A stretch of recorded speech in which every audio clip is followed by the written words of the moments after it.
எசாயா புத்தகம் அதிகாரம் 55 இறை வார்த்தைகள் 10 மற்றும் 11 நம்ம இப்படியாக வாசிக்கிறோம். ரொம்ப அழகா சொல்றாரு பாருங்க. மழையும் பனியும் வானத்திலிருந்து இறங்கி வருகின்றன. அவை நிலத்தை நனைத்து முளையரும்பி வளரச் செய்து விதைப்பவனுக்கு விதையையும் உண்பவனுக்கு உணவையும் கொடுக்காமல் அங்கு திரும்பி செல்வதில்லை. அவ்வாறே என் வாயிலிருந்து புறப்பட்டு செல்லும் வாக்கும் இருக்கும். அது என் விருப்பத்தை செயல்படுத்தி எதற்காக நான் அதை அனுப்பினேனோ அதை வெற்றிகரமாக நிறைவேற்றாமல் வெறுமையாய் என்னிடம் திரும்பி வருவதில்லை. ரொம்ப அழகா இயற்கையிலிருந்து இறைவாக்கினர் எசாயா என்ன பண்றாரு அப்படி மழை பனி அது என்ன பண்ணுது, அது எதற்காக கடவுளால் உலகத்திற்கு அனுப்பப்படுகிறதோ அந்த நோக்கத்தை அது நிறைவேற்றாமல் திரும்பி போவதில்லை. அதே போல ஆண்டவருடைய வார்த்தை என்ன செய்கிறது அப்படின்னா நமக்கு வாழ்வு கொடுக்கக்கூடிய ஒன்றாக இருக்கிறது. அப்ப அந்த இறை வார்த்தை நம்முடைய இதயத்துக்குள்ள வர, நம்முடைய சிந்தனைக்குள்ள வருகின்ற பொழுது என்ன நடக்கிறது, அது நமக்கு ஒரு கிரியை செய்ய ஆரம்பிக்கின்றது. அப்போ அது நம்முடைய இதயத்தை செம்மைப்படுத்துகிறது, நம்முடைய வாழ்வை பண்படுத்துகிறது. அதே போல கடவுளை நோக்கியே நம்முடைய வாழ்வை அழைத்து செல்கிறது. அப்போ முளையரும்பி வளர செய்கிறது.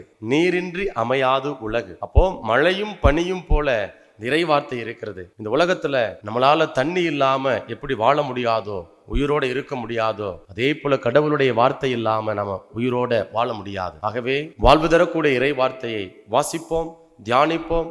அந்த இறை வார்த்தை கொடுக்கக்கூடிய வளமான வாழ்வை பெற்றுக்கொள்வோம்.